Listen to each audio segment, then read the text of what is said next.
साथियों जुड़ जाइए आप लोग।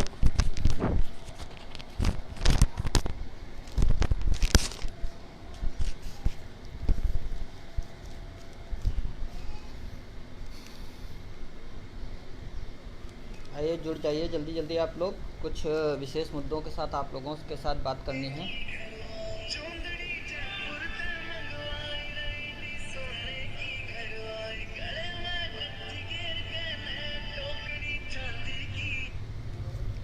जल्दी जल्दी जुड़ जाइए, शेयर कर दीजिए।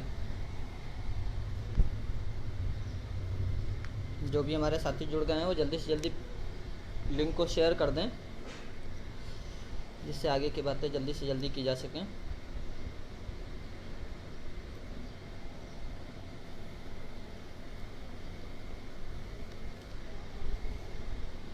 नमस्ते भैया, नमस्ते। बता दीजिए आवाज़ आ रही है या नहीं आ रही?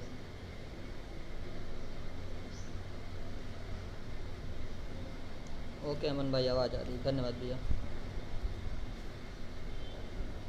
संदीप भाई अकेले हैं, फिर भी मास्क इसलिए क्योंकि हमारे यहाँ उन्नाव ज़िले में अगल बगल बहुत भयानक कोरोना निकले हैं। एक एक घर में 12-12, 13-13 पेशेंट निकल आए हैं हमारे घर से मुश्किल से चंद कदम की दूरी पर। और हमारा घर बहुत बिजी एरिया में है, बगल में ही सरकारी अस्पताल है, तो इस वजह से ख़ास इंस्ट्रक्शन है घर वालों के कि घर के भीतर भी रहो तब भी मास्क को बिल्कुल पैक एंड पैकेज रहो।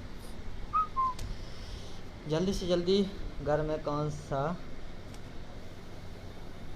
विनय सर, घर में कीटाणु नहीं है, लेकिन क्योंकि घर के अगल बगल सरकारी अस्पताल है तो वहाँ से लोग आते जाते रहते हैं। और बहुत आप तो आए हैं, देखे हैं सब। चलिए जुड़ जाइए आप लोग, तो जल्द से जल्द हम अपनी बात को शुरू करते हैं।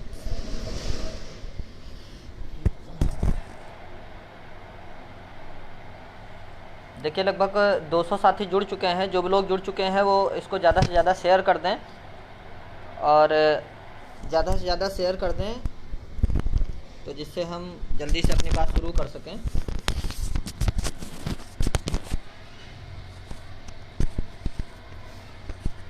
नमस्ते भैया, नमस्ते।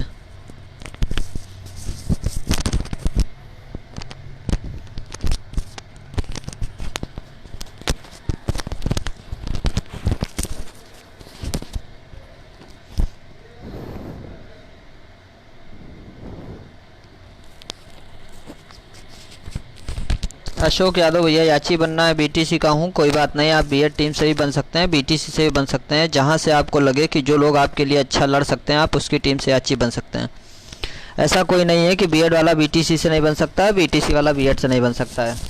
बशर्ते ये है कि आप जिसका भी चयन करें वो ऐसा इंसान होना चाहिए कि जो आपके लिए जो पैसा ले या जिन चीज़ों के लिए पैसा ले वो उसको सही जगह पे और सही दिशा में खर्च करे।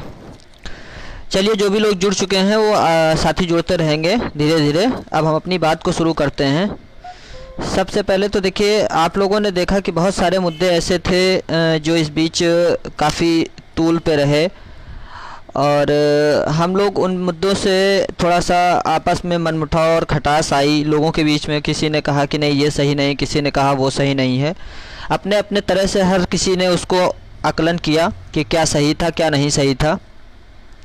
लेकिन यार मेरा जो व्यक्तिगत आकलन था या मैं जो सोचता था उस हिसाब से अगर मैंने आकलन किया तो हर किसी को, क्योंकि अपनी चीज़ या अपना हक और जिसको जो सही लगे उस हिसाब से सोचने और करने की स्वतंत्रता होती है। इसलिए जिसने भी जो किया या जिस उद्देश्य से जिस पर्पज़ से जब भी किया तो वो मेरे हिसाब से सही था या नहीं सही था, उसका आकलन आप सब अपने परिप्रेक्ष्य में करते हैं और मेरे परिप्रेक्ष्य में ये है कि वो सही था। क्योंकि अगर हर कोई अपने मुद्दे से लड़ना चाहता है तो अगर कोई और भी अपने मुद्दे से लड़ रहा था तो मेरे नज़र में गलत नहीं था।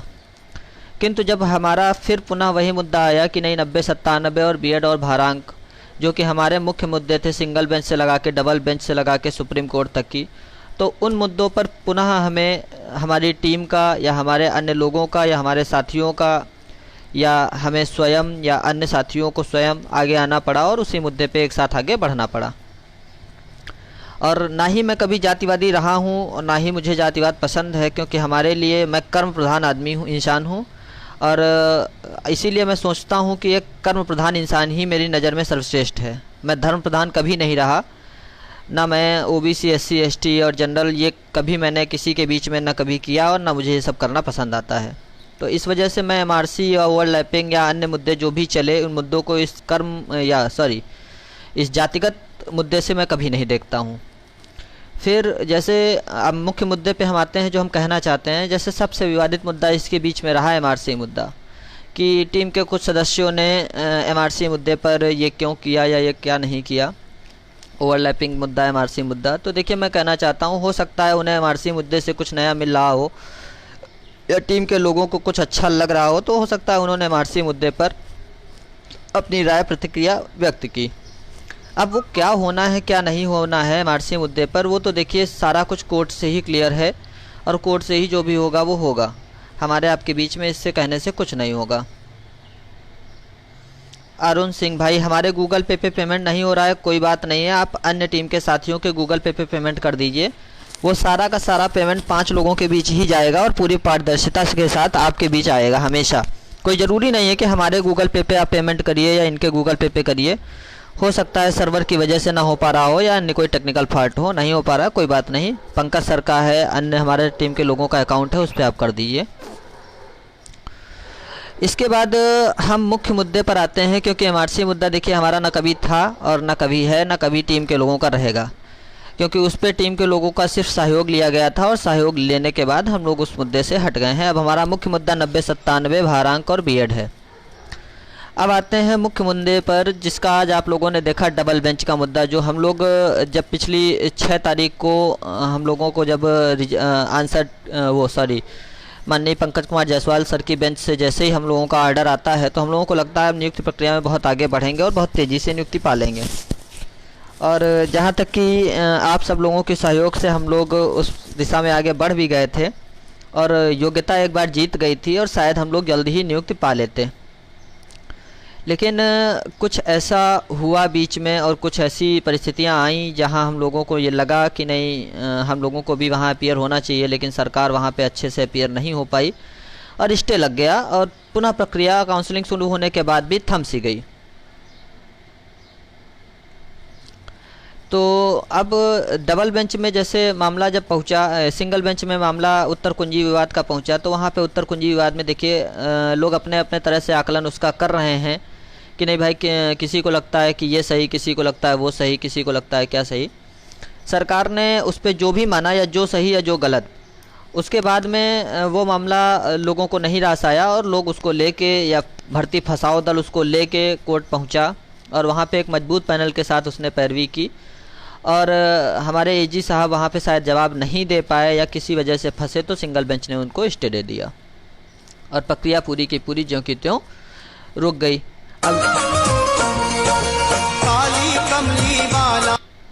और पूरी प्रक्रिया वहाँ पर रुक गई।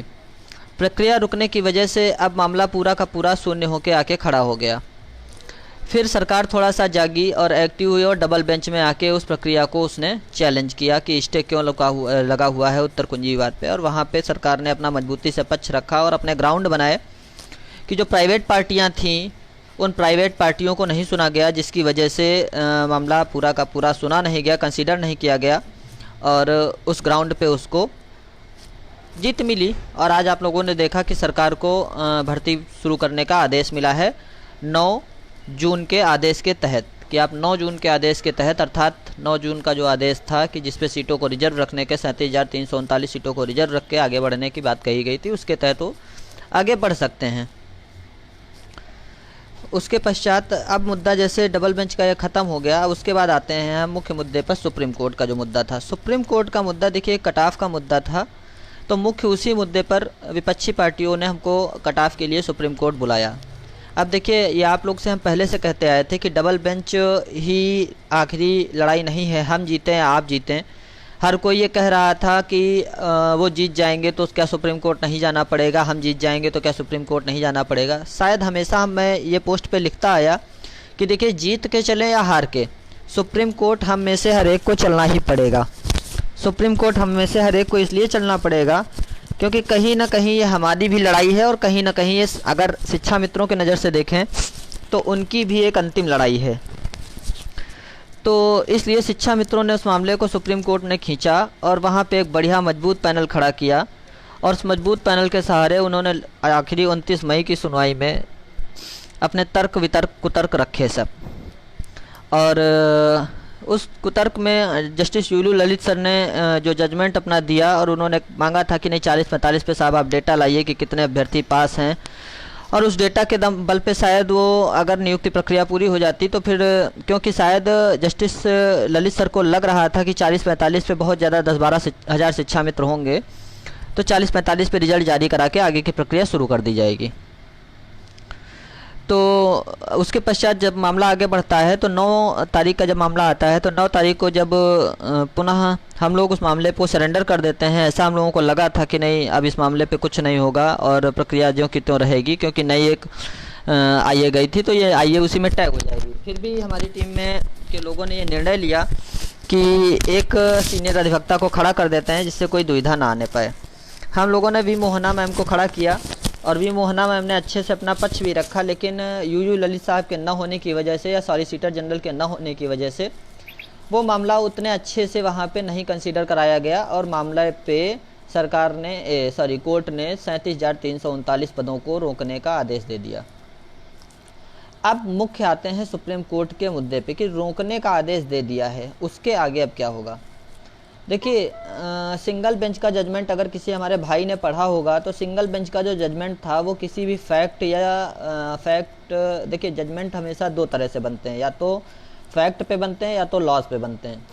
या तो आप उस पर लॉ एंड ऑर्डर अप्लाई करिए और या तो आपके जो उसके फैक्ट हों उनको अप्लाई करिए। तो जब आप सिंगल बेंच का जजमेंट पढ़ेंगे तो आप देखेंगे ना ही वहाँ पे लॉ एंड ऑर्डर है, मतलब वहाँ पे कोई रूल भी नहीं है और ना ही कोई फैक्ट है। वो टोटली मिस्टीरियस जजमेंट है कि उस पर जो भी जज साहब ने अपने तर्क पाए थे, जिस हिसाब से उनको 40-45 लगा था उस हिसाब से उन्होंने 40-45 बहाल कर दिया।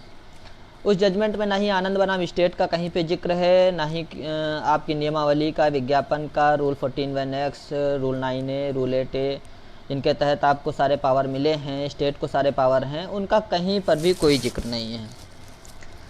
तो 148 पेज के भारी भरकम जजमेंट में उन्होंने बीएड को भी टारगेट किया और बहुत से साथी उस बीएड को टारगेट होने से ये कहने लगे कि नहीं बीएड बाहर हो जाएगा, सारे अमेंडमेंट रेट्रोस्पेक्टिव हुए हैं, ये है वो है, बहुत सारी चीज़ें आई।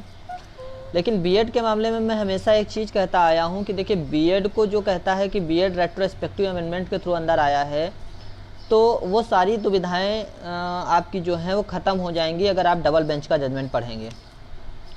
डबल बेंच के जजमेंट में माननीय हमारे न्यायमूर्ति पंकज कुमार जायसवाल और कौंडेश सर ने साफ साफ कहा है कि बीएड एक चीज़ समझिएगा, जब आप परीक्षा में अपीयर हुए, जिस दिन आप परीक्षा में अपीयर हुए थे उस दिन आपको सिर्फ और सिर्फ परीक्षा को पास करना था। ठीक, हमारा 22वां संशोधन जो है बेसिक शिक्षा नियमावली का 22वां संशोधन परीक्षा में जैसे ही हम पास करने के लिए सिर्फ है कि वहाँ पर बीएड इसलिए होना चाहिए था क्योंकि आपको तब परीक्षा पास करनी थी, तब आपके क्वालिटी पॉइंट का कोई यूज़ नहीं था। आप परीक्षा में पहले चरण में पास करिए, जब आप परीक्षा पास कर लेंगे तब आप 23वें, 24वें, 25वें के तहत क्वालिटी पॉइंट में आएंगे। तो सरकार ने उसी के तहत 22वें संशोधन के तहत बीएड को शामिल कर लिया और जब बीएड परीक्षा में पास हो गया तो फिर सरकार ने 9 जनवरी 2019 को भारत के 1981 बेसिक शिक्षा नियमावली में 23वां संशोधन किया। उसके बाद 9 मार्च को 24वां संशोधन किया। उसके बाद शायद 5 जून को या 3 जून को 25वां संशोधन कर दिया। जिन संशोधनों के तहत उसने देखिए 23वें संशोधन में सरकार ने थोड़ी सी गलती की और जल्दबाजी में 23वां संशोधन किया गया, इसकी वजह से वो क्वेश्चन कर दिया गया और उस पर कुछ खामियां थी, गलतियां थी। 24वें संशोधन के तहत सरकार ने बीएड को ट्रेनी और ट्रेंड के विवाद को ख़त्म कर दिया। बीएड को उन्होंने ट्रेनी से हटा के ट्रेंड में शामिल कर दिया। इस वजह से आपका वो विवाद भी ख़त्म हो गया कि नहीं आप ट्रेनी हैं या ट्रेंड हैं। किसी के कहने पे मत जाया करिए आप लोग। कोई आके आपसे कह दे कि नहीं कौवा कान ले गया, तो ऐसा नहीं कि कौवा कान ले गया, पहले आप एक बार अपना कान टटोल के देख लीजिए कि कान है कि नहीं है। पहले आप एक बार अपना कान टटोल के देख लीजिए कि कान है कि नहीं है। ठीक, जब आपने टटोल के देख लिया कि नहीं भाई कान है, तो आप उसकी बात पे क्यों भरोसा कर रहे हैं कि कौवा कान ले गया। आप 24वां संशोधन उठा के पढ़ लीजिए, उस पर आपको आपको ट्रेनी और ट्रेंड के विवाद से मुक्ति मिल गई। और 25वां जो आपका संशोधन है बेसिक शिक्षा नियमावली 1981 का, उसके तहत आपके क्वालिटी पॉइंट कैसे जुड़ेंगे इस चीज़ का जिक्र हो गया। अब ये दोनों के दोनों संशोधन कब किए गए? जब आपका फाइनल नोटिफिकेशन आना था उसके पहले। ठीक, तो ये रेट्रोस्पेक्टिव कहाँ से हुआ? हमें किसी को नहीं समझाना है। देखिए, ना हमें यहाँ पे आपको समझाना है, आप हमारे साथी हैं, ना हमें यहाँ पे शिक्षा मित्रों को समझाना है कि शिक्षा मित्र को हम समझाएं तो हम सर खपाएं तो वो समझ जाएं तो हमारे लिए अच्छी अच्छी बात लिखें। हमें सिर्फ और सिर्फ कोर्ट को समझाना है, वहाँ से हमें जीत कराना है और हमें अंततः अपनी नियुक्ति लेनी है। एक पद पर हमें भी नियुक्ति मिलेगी, एक पर आपको भी नियुक्ति मिलेगी। देखिए, धन्नू यादव जी पूछ रहे हैं एमआरसी पर क्या हुआ। देखिए, एमआरसी पर अब टीम के सदस्यों का कोई स्टैंड, कोई मतलब नहीं है। जैसा कि पहले कहा गया था कि हम एमआरसी पर आपकी रिट आपकी फाइल होने के बाद अन्य जो आपके साथी हैं वो एमआरसी पर आपके लिए लड़ेंगे, आप उनसे संपर्क करिए, वो आपके लिए केस लड़ रहे हैं। और हम अपने मुख्य मुद्दे 90-97 बीएड और भारांक के मुद्दे पर अपनी टीम के और अपने साथियों के साथ आगे बढ़ रहे हैं। तो ये हुआ बीएड मुद्दा। तो जो साथी कह रहे हैं कि नहीं बीएड मुद्दे पर आप ट्रेनी ट्रेंड का विवाद है या ये है सारी चीज़ें, तो बीएड मुद्दे पर कोई भी विवाद नहीं है। बीएड डायरेक्टली नॉट रेट्रोस्पेक्टिव है। बीएड पूरी तरह से एलिजिबिलिटी के साथ अंदर आया है, कुछ भी इस पर रेट्रोस्पेक्टिव जैसा नहीं है। जब आप 70 पेज का वो जजमेंट पढ़ेंगे जो माननीय पंकज कुमार जायसवाल सर की बेंच से आया है, उन्होंने वहाँ पर भी बीएड को बहुत अच्छे से प्रोटेक्ट कर दिया है, तो आप लोग उसके लिए थोड़ा सा निश्चिंत रहें। अब मुख्य मुद्दा आता है सुप्रीम कोर्ट का कट ऑफ मुद्दा और भारांक मुद्दा। आप लोगों को यहाँ पे याद होगा कि जब हमारे ऊपर बीएड का प्रहार किया जा रहा था तो हम लोगों ने उस प्रहार से बचने के लिए, देखिए, जब आपको कोई मारता है, मान लीजिए आपके घर पे कोई एक थप्पड़ आपको मारता है, तो जाहिर सी बात है हो सकता है धोखे में मारा जाए तो पहला थप्पड़ आपके पड़ जाएगा। लेकिन अगर आप देख रहे हैं कि वो मारने जा रहा है तो आप कुछ प्रोटेक्शन लेते हैं, हाथ से, डंडे से, किसी भी चीज़ से प्रोटेक्शन लेते हैं। तो अब हमें भी ये चीज़ लग रहा है कि जब बीएड के मुद्दे को टारगेट किया गया है तो हमें भी कोई ना कोई प्रोटेक्शन लेनी चाहिए। ठीक है, तो उसी प्रोटेक्शन के तहत हमारा अन्य मुद्दा होगा, उस मुद्दे को हम डिस्क्लोज नहीं करेंगे, उसके तहत हम आएंगे आगे। और इसके पैरेलल में हमारा मुख्य मुद्दा जो 90-97 का है, उस मुद्दे पर मैं पुनः यही कहना चाहूँगा कि 90-97 का जजमेंट किसी से बोलकर नहीं लिखवाया गया है, आप लोग भी जानते हैं। लेकिन ये है कि आपकी बात को रखने के लिए, देखिए, मैं एज अ पर्सन वहाँ पर अपीयर होकर आपकी बात को नहीं रख सकता हूँ कि हम वहाँ पे जाएं और अपनी बात जज साहब के सामने रख दें। तो हमारी बात को रखने का एक मीडियम ही है हमारे अधिवक्ता। और आज जो भी जजमेंट बन के आए हैं सुप्रीम कोर्ट से, चाहे वो 29 मई का हो, चाहे वो 6 जून का हो, ये दोनों के दोनों जजमेंट मिस्टीरियस हैं। आप अगर ये जजमेंट पढ़िए तो इन जजमेंट को पढ़ने के बाद आपको लगेगा कि ये जजमेंट पूरी तरह से कोर्ट को अंधेरे में रख के करवाए गए हैं। उस जजमेंट को आप जब पढ़ेंगे तो वहाँ पे ये लग रहा है कि कोर्ट को अभी यही नहीं पता चला है कि ये वैकेंसी जो है ये असिस्टेंट टीचर की है या पैरा टीचर्स की है। और जब तक ये बात कोर्ट को क्लेरिफाई नहीं होगी कि ये वैकेंसी पैरा टीचर्स के समायोजन निरस्त होने के बाद असिस्टेंट टीचर के लिए है, तब तक ये कोई भी मामला क्लियर होता नहीं आएगा और पूरा का पूरा कोर्ट एक तरह से मिस्टीरियस रहेगा, उसको चीज़ें समझ में नहीं आएंगी। तो देखिए, मैं आपसे बार बार कहता आया हूँ कि डबल बेंच में जो हम लोगों ने केस जीता, इसको सिर्फ और सिर्फ आनंद बनाम स्टेट को डिफाइन करके जीता। आपको याद होगा जब हम डबल बेंच में केस लड़ रहे थे तो हमारा जो भी सीनियर अधिवक्ता आता था, चाहे वो प्रशांत चंद्रा साहब हों, चाहे वो जयदीप नारायण माथुर सर हों, चाहे वो हमारे महाधिवक्ता महोदय हों, कालिया सर हों, जो भी अधिवक्ता आया उसने सबसे पहले आनंद कुमार यादव बनाम स्टेट से ही अपने आर्गू शुरू किए। क्योंकि देखिए, ये जो 1,37,000 पद हैं, इन पदों का सृजन कहाँ से हुआ और ये पद किस तरह से आगे भरे जाएंगे, ये दोनों बातें उसी जजमेंट से क्लियर हो रही हैं। और वो एपेक्स कोर्ट का एक जजमेंट है, उसको डिनाई करना हमारे आपके बस की बात नहीं है। और एपेक्स कोर्ट अपने जजमेंट को पुनः डिनाई नहीं कर सकती है, ये आप भी जानते हैं। तो जब हमारी देखिए, सबसे पहले जब हमारी हियरिंग शुरू होगी तो हमारा पहला टारगेट होगा आनंद कुमार बनाम स्टेट को डिफाइन करना। जिस दिन आप आनंद कुमार यादव बनाम स्टेट को डिफाइन कर लेंगे, उस दिन आपका पूरा का पूरा केस डबल बेंच के जैसे आपके पाले में आ जाएगा। आप एक चीज़ गौर करिए ज़रा कि जब सिंगल बेंच की बहस हो रही थी तो सिर्फ और सिर्फ बहस होती थी क्वालिटी एजुकेशन पे कि साहब अगर 60-65 लग गया तो क्वालिटी एजुकेशन आ जाएगी, बच्चों को उनका अधिकार मिल जाएगा, बच्चे अच्छे अच्छे मास्टरों से पढ़ेंगे। 90-97 वाले ज़्यादा पास मतलब ज़्यादा नंबर पाए हैं कि 60-65 वाले ज़्यादा पाए हैं। टोटली एक बेस होता था सिर्फ और सिर्फ बेस होता था कि हम 90-97 को लेके बहस कर रहे थे कि 90-97 पे हमको क्या करना है। वहाँ पे हमारी बहस ये होती ही नहीं थी कि सर ये वैकेंसी कहाँ से सृजित हुई हैं, कहाँ से आई हैं और किस तरह से इन पे हमारा लोकस, हमारा अधिकार है। आज शिक्षा मित्र आपसे कह देता है कि ये हमारी वैकेंसी है। कभी भी आप शिव कुमार पाठक बनाम स्टेट का केस उठा के पढ़िएगा, डबल बेंच का केस। उस केस में साफ साफ कोर्ट ने कहा है इलाहाबाद बेंच के ऑर्डर में कि जब वेल ट्रेंड बीएड और बीटीसी थे तो आपने इन लोगों का हक मार के शिक्षा मित्रों का समायोजन क्यों किया। तो ये वैकेंसी आपकी कहाँ रह गई जब कोर्ट ने आपके लोकस को खारिज कर दिया, जब कोर्ट ने हमारा लोकस वहाँ पे मेंटेन कर दिया कि वेल ट्रेंड बीएड और बीटीसी के होते हुए आपने मतलब सरकार ने इनका समायोजन कर दिया। तो ये वैकेंसी ना मेरी है ना आपकी है, ये एक ओपन रिक्रूटमेंट है। और उसी तरह से ओपन रिक्रूटमेंट में जैसे हम डबल बेंच से जीत के आए थे और उसी तरह से हमें सुप्रीम कोर्ट में भी अपने पक्ष को रख के यहाँ से जीतना पड़ेगा। ठीक, अब आते हैं कि सुप्रीम कोर्ट में पक्ष रखा कैसे जाएगा। देखिए, आप एक चीज़ आप सभी लोग ये याद रखिए कि सिंगल बेंच में आपको याद होगा, सिंगल बेंच से डबल बेंच में आप लोगों ने क्या क्या बदला। सिंगल बेंच में आपको याद होगा आप एज आ आईए वहाँ पे साइड में जुड़े हुए थे, आपकी तरफ से कोई अधिवक्ता नहीं था, एक अधिवक्ता आपकी लाज बचा रहे थे। बीटीसी की तरफ से तिवारी सर थे, तो उन्होंने क्या रखा क्या नहीं रखा मैं उस पर कोई टिप्पणी नहीं करना चाहूँगा। जब आपकी तरफ से अधिवक्ता नहीं थे, शिक्षा मित्रों की तरफ से वही पुराना पैनल 5-5, 6-6 अधिवक्ताओं का था, तो सिंगल बेंच का जजमेंट उनके पक्ष में गया। डबल बेंच में हमने मेहनत की, आपने सहयोग किया, तो डबल बेंच का जजमेंट आपके फेवर में आया और आप सब नियुक्ति के बहुत करीब आ गए। अब क्या सुप्रीम कोर्ट में आप लोग पुनः वही चीज़ कहना चाहते हैं या वही चीज़ करना चाहते हैं जो सिंगल बेंच में हुई थी। देखिए, कोई भी केस बिना सहयोग और बिना आपका एक जो स्ट्रेटजी होती है उसके द्वारा, बिना एक प्लानिंग के कभी भी जीता नहीं जा सकता। तो प्लानिंग हमारा करने का कर्तव्य है और प्लानिंग हम कर रहे हैं।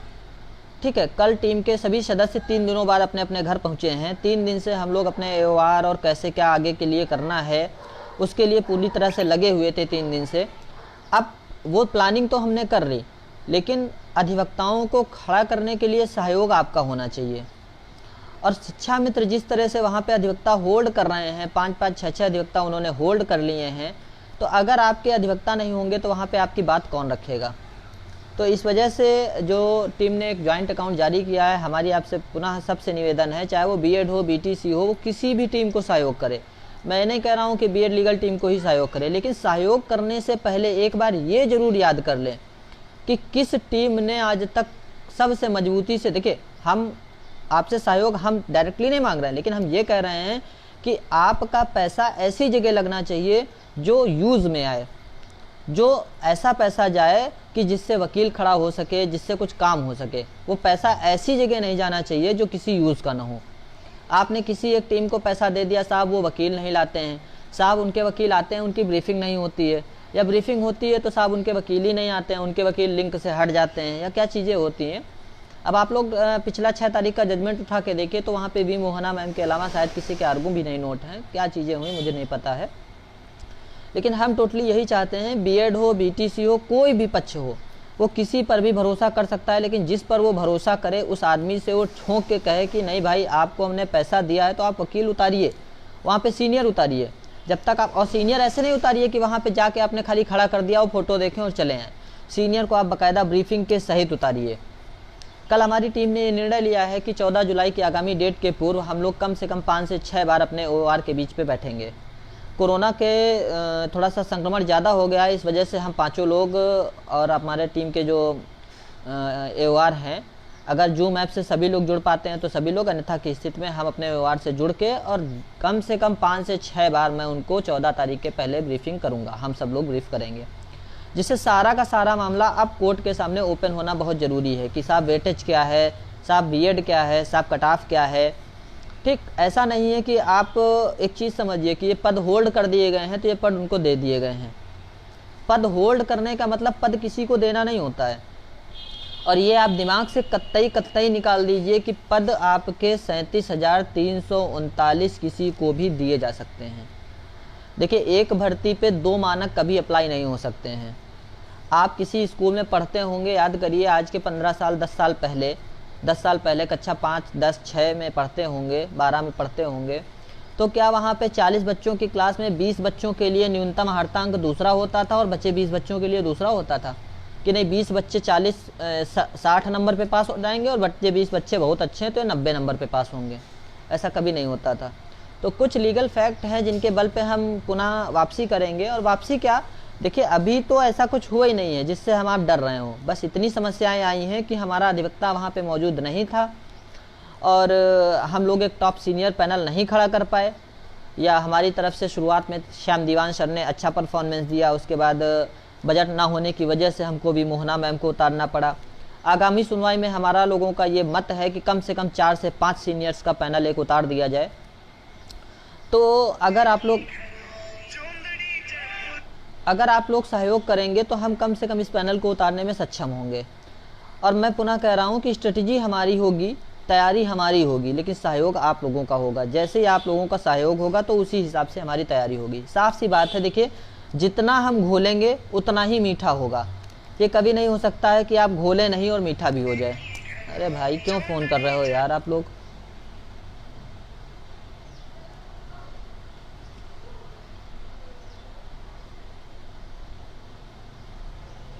हाँ, देखिए साफ सी बात है कि हम घोले भी ना और मीठा भी हो जाए। आप लोगों ने देखा सिंगल बेंच में हम लोग सिर्फ सरकार भरोसे लड़ रहे थे तो चीज़ें क्या हुई क्या नहीं हुई, और शायद सिंगल बेंच का ही ये नतीजा है कि आज हम लोग इस स्थिति में आके खड़े हैं कि 1.5 साल बाद जिला अलॉट होने के बाद सबको सबका जिला मिल गया, सबको सबकी काउंसलिंग डेट मिल गई कि किस दिन किसको काउंसलिंग कराने जाना है, लेकिन आज भी हम लोग उसी तरह से बेरोजगार बैठे हैं। देखिए हम आपको आश्वस्त तो नहीं, लेकिन आप हमारे ऊपर इसलिए भरोसा कर सकते हैं क्योंकि डबल बेंच में जब ऑर्डर आया था तो अरे भाई ऐसे ऐसे लोग हैं वास्तव में।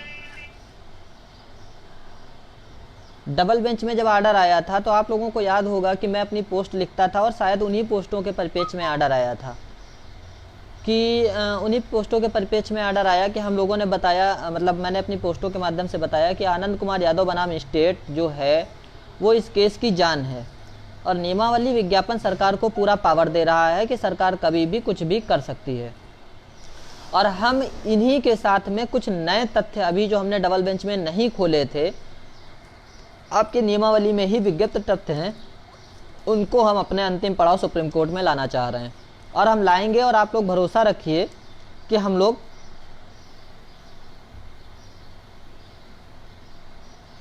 शुभम सिंह भैया कह रहे हैं एमआरसी पर भेदभाव हो गया। भैया कोई भेदभाव नहीं है। देखिए हम पहले से ही कहते आए थे, सभी लोग कहते आए थे, टीम के अन्य सदस्य भी, कि हर किसी को अपना हक लड़ने की। देखिए आपके घर में जैसे 5 लोग हैं, बहुत सीधी सी बात समझिएगा, तो 5 लोगों में ज़रूरी नहीं है कि पाँचों का एक मत हो। ठीक, कुछ लोगों को दाल अच्छी लगती होगी तो कुछ को पनीर अच्छा लगता होगा और कुछ को आलू की सब्ज़ी अच्छी लगती होगी। तो इसका ये मतलब नहीं है कि वो घर के सदस्य नहीं रहते हैं। घर के 5 सदस्य हैं, लेकिन किसी किसी को कुछ अच्छा अलग लग जाता होगा। तो वही चीज़ है कि यहाँ पे मत बिल्कुल भी अलग नहीं है, लेकिन किसी को कुछ अच्छा लगता है, किसी को कुछ। आज जब हमको एक रास्ते पे चलना है तो हम उसी एक रास्ते पे आगे बढ़ने आए हैं और आपको एक पाथ तैयार करके दे दिया गया है। अन्य लोग आपके केस की पैरवी कर रहे हैं। ठीक, तो अब भाई फ़ोन काटने पर भी आप लोग, हाँ, तो अब आते हैं देखिए याची प्रक्रिया पे। बहुत सारे लोग मतलब ये समझ नहीं पा रहे हैं कि याची प्रक्रिया किस हिसाब से चलाई जा रही है और क्या चीज़ें हो रही हैं। देखिए सुप्रीम कोर्ट में याची प्रक्रिया 2 हिसाब से चल रही है। एक प्रक्रिया है जो हम 90-97 हमारा कट ऑफ है, इसको हम बचाने के लिए याची बन के आए हैं। कुछ लोग पूछ रहे हैं कि भाई ये बताओ वहाँ पे हम पार्टी नहीं है तो आप कैसे पक्ष रखोगे। भाई एक चीज़ बताओ, डबल बेंच में आप पार्टी बने कि नहीं बने? डबल बेंच ने आपको माना या नहीं माना कि आपका हित प्रभावित हो रहा है? आपके वकीलों में ने डबल बेंच में अपना पक्ष रखा या नहीं रखा? अब जब आप डबल बेंच में पार्टी हैं तो सुप्रीम कोर्ट में देखिए रिजवान आपको डायरेक्ट पार्टी कभी नहीं बनाएगा। ये नहीं हो सकता कि रिजवान अखिलेश कुमार शुक्ला जी को पार्टी बना दे, या रिजवान विनय प्रताप सिंह जी को पार्टी बना दे, या रिजवान पंकज कुमार वर्मा जी को पार्टी बना दे, या रिजवान अंशुमान सिंह जी को पार्टी बना दे। रिजवान हम लोगों को पार्टी डायरेक्ट कभी नहीं बनाएगा, रिजवान सिर्फ और सिर्फ स्टेट को पार्टी बनाएगा। स्टेट के पैरेलल में आपको चलना है, क्योंकि आप स्टेट के साथ में लड़ रहे हैं। आप डबल बेंच में पार्टी थे, आप वहाँ भी आपका हित प्रभावित हो रहा है, आप पार्टी बनेंगे, आप अपने आईए के माध्यम से जाएंगे, डब्ल्यूपीसी के माध्यम से जाएंगे, जुड़ेंगे, आप पार्टी बनेंगे। उसके कह देने से या रिजवान के कह देने से कुछ नहीं होता है, ठीक कि आप पार्टी नहीं है। रिजवान तो ये भी कह रहे थे कि डबल बेंच में तुमको पक्ष नहीं रखने देंगे, तुमको पार्टी नहीं बनने देंगे। क्या हुआ? जजमेंट आपके सामने है, ठीक है। अब आते हैं किन मुद्दों पर हम याची प्रक्रिया को बना रहे हैं या किन मुद्दों पर हम याची बनाएंगे। देखिए 90-97 हमारा प्रमुख मुद्दा है। 90-97 के मुद्दे पर हमारी याची प्रक्रिया चल रही है और याची बनाए जा रहे हैं। इसके साथ साथ हमारे जो कुछ अचयनित भाई रह गए हैं, अचयनित का मतलब मैं सीधा सीधा कहना चाहूँगा जो हमारी जिला वरीयता सूची में नहीं आ पाए हैं, वो कट ऑफ उत्तीर्ण हैं किंतु जिला वरीयता सूची में नहीं आ पाए हैं, तो उनके लिए टीम ने जैसा कि पहले कहा था कि हम उनके लिए लड़ाई लड़ेंगे। तो देखिए उसके लिए हम लोग 2 ग्राउंड लेके लड़ाई लड़ेंगे। पहले तो हमारा प्रयास होगा 22,000 सीटें जुड़वाने का। अगर प्रथम प्रयास के तहत 22,000 सीटें जुड़ जाती हैं तो बहुत अच्छी बात है, क्योंकि अब एक चीज़ यहाँ पे लेकिन दिक्कत ये आएगी कि सीट जोड़ना सरकार का काम है। हाँ, तो हम पहला प्रयास करेंगे कि सीटें जुड़ जाएं। अगर सीट नहीं जुड़ती हैं इन केस 1%, तो हम सीधा वहाँ पर याची राहत की बात करेंगे कि साहब हमारे जो उत्तीर्ण अभ्यर्थी हैं ये सरकार के मानक प्राप्त 90-97 उत्तीर्ण अभ्यर्थी हैं। इन्होंने 90-97 और सरकार के सभी मानकों को प्राप्त किया है, लेकिन आज ये जिला आवंटन सूची में नहीं है, क्योंकि ये 1,37,000 जो पद हैं ये 6 महीने के भीतर भोला प्रसाद वर्सेज यूनियन ऑफ इंडिया के तहत भरे जाने थे और 6 महीने कंप्लीट हो गए हैं, ये पद अभी तक नहीं भरे गए हैं। आगामी कितने दिनों बाद भर्ती आएगी ये पता नहीं है। तो अगर आप सीट नहीं जोड़ रहे हैं तो आप हमारे पिटिशनर्स को रिलीफ दे दीजिए, हमें कोई मतलब नहीं है, ठीक। वहाँ पर हमारे 2 ग्राउंड ये रहेंगे कि पहले प्रयास हमारा रहेगा कि 22,000 जुड़ जाएं सीधा, और जिसको भी फ़ायदा मिलना हो मिल जाएगा। अगर इन केस मान लीजिए वहाँ से हम डगमगाते हैं थोड़ा बहुत भी, तो हम पिटिशनर रिलीफ की पूरी तरह से वहाँ पे गुजारिश करेंगे, ठीक। अब आते हैं अग्रिम रणनीति पे कि हमारी अग्रिम रणनीति कैसी क्या होगी, किस हिसाब से हम चीज़ों को करेंगे। देखिए टीम 3 दिनों से लखनऊ में थी, कल ही शाम को सब लोग अपने अपने घरों में पहुँचे हैं। मैं 1 दिन पहले से गया हुआ था, अखिलेश भैया 2 दिन पहले आए थे। तो अग्रिम रणनीति के तहत ये तय हुआ है कि उसी तरह से जैसे डबल बेंच में हमने केस को लड़ा, पूरी तरह से तत्परता से हम पुनः केस को लड़ेंगे और वकीलों के बीच में बने रहेंगे, आपको दिखेंगे। और उसमें हम लोग ये रणनीति लेके चल रहे हैं कि अलग अलग लगभग हमें 3, 4 से 5 जैसा हमारा बजट करेगा, जैसा आप लोगों का सहयोग आएगा उस हिसाब से कम हम 4 और अधिकतम 5 अधिवक्ता उतारने का पूरा प्रयास करेंगे। जिस हिसाब से आप लोगों का बजट आएगा उस हिसाब से कार्य को किया जाएगा। और उस रणनीति के तहत हमारा मान लीजिए अधिवक्ता जब उतरेगा तो 2 अधिवक्ता हमारे कट ऑफ के लिए सिर्फ प्रिपेयर किए जाएंगे, अन्य लगभग 1-1, 2-2 अधिवक्ता जो होंगे वो अन्य मुद्दों के लिए प्रिपेयर किए जाएंगे। उनके साथ में मैं परमानेंट मौजूद रहूँगा, पिछली बार की तरह जैसे यहाँ पर हम नेहा मैम के साथ मौजूद रहते थे, वहाँ हम अपने व्यवहार के माध्यम से मौजूद रहेंगे। और हर कदम पे, क्योंकि देखिए हम जजमेंट पे बिल्कुल भी निराशित नहीं है। आप ये मत समझिए कि हमारा सब कुछ मतलब, देखिए डबल बेंच का जजमेंट क्या है, डबल बेंच के जजमेंट का हमें सिर्फ रक्षण करना है और डबल बेंच का जजमेंट पूरी तरह से लॉ और फैक्ट पे है। आप वहाँ कुछ भी झूठ बोल के नहीं लिखा के लाए हैं कि हम झूठ बोल के लिखा के लाए कि साहब 2 सगे भाई थे, एक उसमें पास हो गया, एक उसमें फेल हो गया। फर्जी की बातें वहाँ नहीं लिखी। आप जजमेंट उठा के पढ़ेंगे, वहाँ टोटली एपेक्स कोर्ट के अंडर में जो भी डायरेक्शंस हुए हैं उनके तहत ही आपका जजमेंट लिखा गया है। और ना ही आप नियमावली को फाड़ के फेंक देंगे, ना ही आप विज्ञापन को फाड़ के फेंक देंगे। आप कुछ भी फाड़ के नहीं फेंक सकते हैं। तो हमारा जजमेंट उसी तरह से पुनः उस जजमेंट की सुरक्षा के लिए हमारा पैनल खड़ा हो। इसके लिए हम यही चाहते हैं कि आप लोग ज़्यादा से ज़्यादा टीम का सहयोग करें, जिससे कि हम एक मजबूत पैनल के साथ में सिंगल बेंच वाली हालत ना हो हमारी कि नहीं हमारे पास हमारी बात रखने के लिए पैनल ही ना हो। क्योंकि देखिए एक साइकोलॉजिकल प्रेशर बनता है कोर्ट के ऊपर। आप देखिए शिक्षा मित्र 6-6 वकील उतार के खड़े हो रहे हैं, तथ्य सिर्फ एक ही वकील को रखना है, जबकि उनके पास फैक्ट नहीं है। वो ये नहीं बता सकते हैं कि नहीं आनंद कुमार स्टेट में कहा गया है कि दोनों भर्तियों को एक तरह से होना है, लेकिन वो एक साइकोलॉजिकली प्रेशर बना रहे हैं कोर्ट के ऊपर, क्योंकि इतने सीनियर खड़े हो गए माय लॉर्ड, इसका मतलब ये केस सीनियर्स के माध्यम से बहुत मजबूत है, बहुत अच्छा केस है। और ये इस चीज़ से निपटने के लिए हमें क्या करना है, हमें भी अपना पैनल खड़ा करना है, एक मजबूत ऐसा पैनल, सशक्त पैनल जो हमारी बात को वहाँ पर रख सके। और उसको हम ब्रीफ करेंगे, उसकी तैयारी हम कराएंगे, उसकी तैयारी टीम कराएगी, आप लोग कराएंगे उसकी तैयारी। तो इस वजह से हम चाहते हैं कि आप लोग ज़्यादा से ज़्यादा जो साथी हैं, देखिए अब कोई भी साथी ये समझिए कि 69,000 के तहत 67,883 लोग आपकी लड़ाई के भीतर हैं। ये ऐसे लोग हैं जिनको चयन सूची की सुरक्षा करनी है, और उसी चयन सूची की सुरक्षा करते हुए हम आगे बढ़ेंगे और नियुक्ति को प्राप्त करेंगे। तो आपको ये करना है कि अब आप बताइए, अगर 67,883 में से सिर्फ 5,000 लोग इस टीम का सहयोग कर दें, या जो भी टीम है, मैं ये नहीं कह रहा हूँ इस टीम का, जो भी ऐसी टीम जो आपको लग रहा हो कि नहीं उसने डबल बेंच में सबसे अच्छा पक्ष रखा और वो हमारे लिए सबसे अच्छा लड़ सकती है, उस टीम का सहयोग कर दें, तो क्या इस केस को आसानी से नहीं निकाला जा सकता है? बहुत आसानी से निकाला जा सकता है।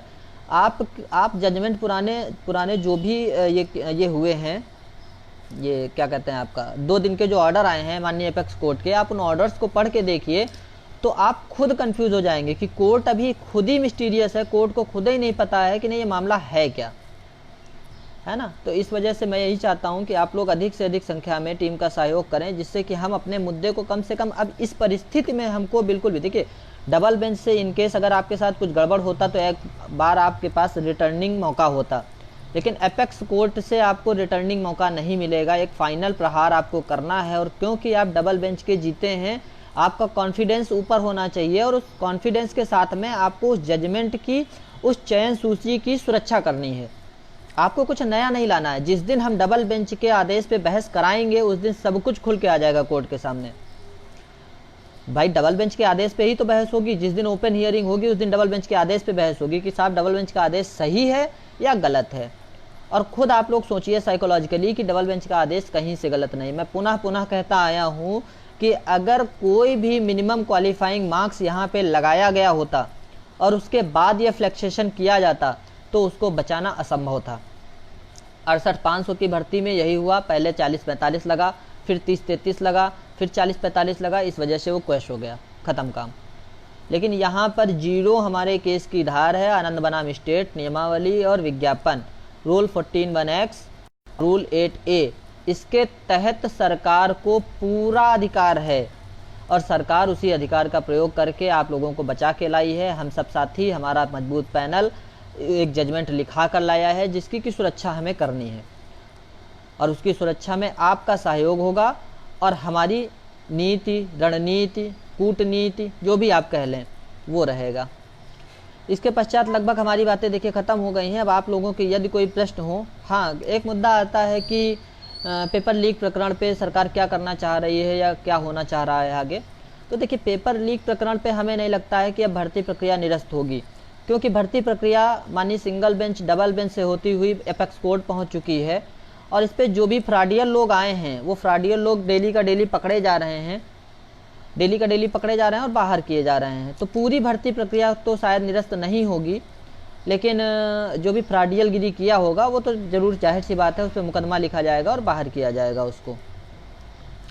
तो अब हमारी बातें लगभग कंप्लीट हो गई हैं। आप अगर कोई प्रश्न है तो आप 2 मिनट 5 मिनट के अंदर पूछ लीजिए, जिससे कि वीडियो बहुत लंबा ना होने पाए। पूजा श्रीवास्तव कह रहे हैं एसएम के लॉयर गुमराह करने में कामयाब हो जाते हैं। देखिए गुमराह करने में कामयाब तब हो जाते हैं जब आपका पैनल वहाँ पे खड़ा नहीं होता है। आपको याद होगा सिंगल बेंच में आपका पैनल नहीं था तो गुमराह करने में कामयाब हो गए, डबल बेंच में आपका पैनल था तो गुमराह करने में कामयाब नहीं हुए। वही हमें करना है। हाँ रविशंकर जी, चयनित लोग ही आची बनेंगे, चयनित लोग भी नहीं, चयनित लोग ही। घनश्याम कश्यप जी, हम ही ब्रीफिंग करेंगे, आप परेशान मत होइए, हम मौजूद रहेंगे।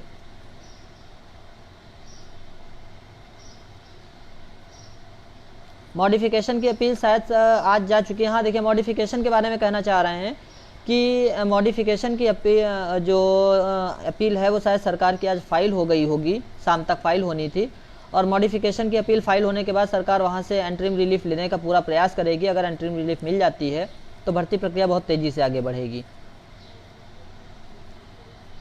शामपाल जी, हाँ याची बनने का प्रोसेस चल रहा है। राजू मिश्रा जी, जय श्री राम भैया। बबलू गिरी जी, देखिए लिस्ट कब आएगी? मेन है अभी तो याची प्रक्रिया आपकी खोली गई है, सभी लोग अलग अलग तरह से याची बनाए जाएंगे। 90-97 के मुद्दे पे अलग याची आएंगे और 22,000 सीटों के लिए अलग से जो WPC इस पर अपील जानी है उसके अलग याची रहेंगे। तो दोनों के अलग अलग याची रहेंगे, इस वजह से दोनों की अपीलें जब फाइल हो जाएंगी आप लोगों को पता चल जाएगा, आप याची नंबर किसी भी टीम के सदस्य से ले सकते हैं। अजय संकवार जी, नहीं, अगर किसी ने पहले सुप्रीम कोर्ट के मुद्दे पर याची शुल्क पेड कर दिया है तो वो याची शुल्क नहीं दे, अगर वो चाहता है तो टीम को सहयोग कर सकता है। देवेंद्र प्रताप जी, मॉडिफिकेशन पे ओरल आर्गूमेंट ही होता है, लेकिन फिजिकल कोर्ट नहीं चल रही, वर्चुअल कोर्ट चल रही, इस वजह से आर्गूमेंट जो भी होंगे वो ऑनलाइन ही होंगे। अचयनित याची, हाँ श्यामपाल जी, अचयनित याची ही बनेंगे। भर्ती कब तक हो सकती है? जब तक देखिए वहाँ से निकलेगी नहीं तब तक प्रक्रिया आगे नहीं बढ़ सकती। एपेक्स कोर्ट अभी पदों को होल्ड किए हुआ है, इस वजह से सरकार बिल्कुल भी आगे नहीं बढ़ेगी जब तक पद उसको पूरे नहीं मिल जाएंगे।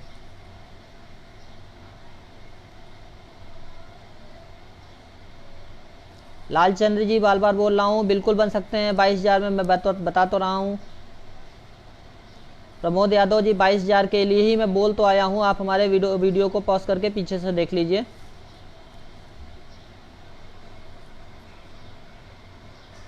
विपिन चौधरी जी, बिल्कुल बन सकते हैं, चयनित लोग याची बन सकते हैं, 22,000 सीटों के लिए वही जा रहे हैं हम।